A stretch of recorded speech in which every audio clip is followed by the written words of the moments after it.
Hello. So you want to buy investment property, rental properties. And the first thing you're going to do is you're going to make an offer, and then you're going to inspect the property. And how do you inspect the property? Well, you hire an inspector. Well, I will tell you that my experience inspector is not the greatest. Yeah, I mean, they'll pinpoint the most obvious thing that you probably could see on your own. But you need to be careful. What do you need to look for? The first thing you need to go is where you're going to have issues. You're going to have issues with the plumbing, you're going to have issues with the roof, and you're going to have issues with the basement. Okay? So in the bathroom, make sure that there are no traces or sources of humidity. Meaning, make sure that if it's a bathroom with a door and a window, that you do have a vent. I bought one property once without a vent. Paint looked nice at the beginning, but after a while, it starts to peel. Okay? The second thing you want to make sure is that you need to take a look at the roof.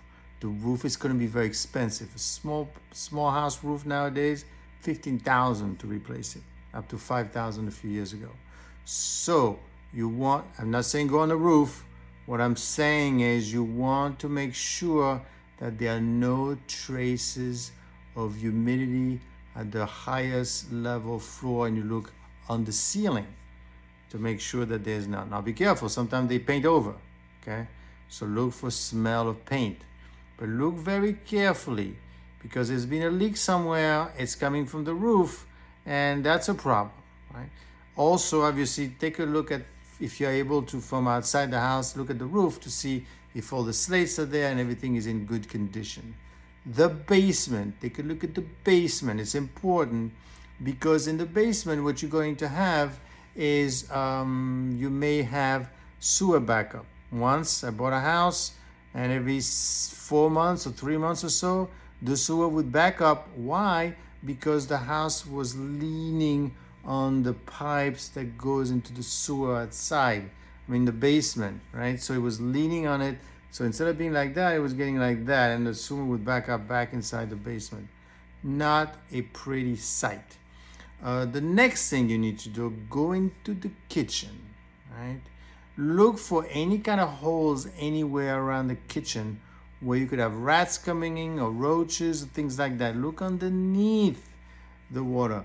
Please do not trust the inspector. Also important, keep the water running for a while. See what happens. Is the water getting warm? Is it getting hot? Also, and this was expensive. You need to make sure that the house electricity has been brought up to code, and that you did the work, and they did the work, and the work was recorded by the city. I bought a property once that when I was about to sell it, the inspector from the city said, "Hey, do you have a permit for this 250 amp?" I said, no, I mean, I didn't put the 50 amp. Well, the last time we checked it out, it was 100 amp. And we don't have a permit for 250. Well, yeah, but when I bought it, you guys say it was okay. That's possible, but you don't have a 250 permit, you need to get one. So I had to get permit for something I did not do.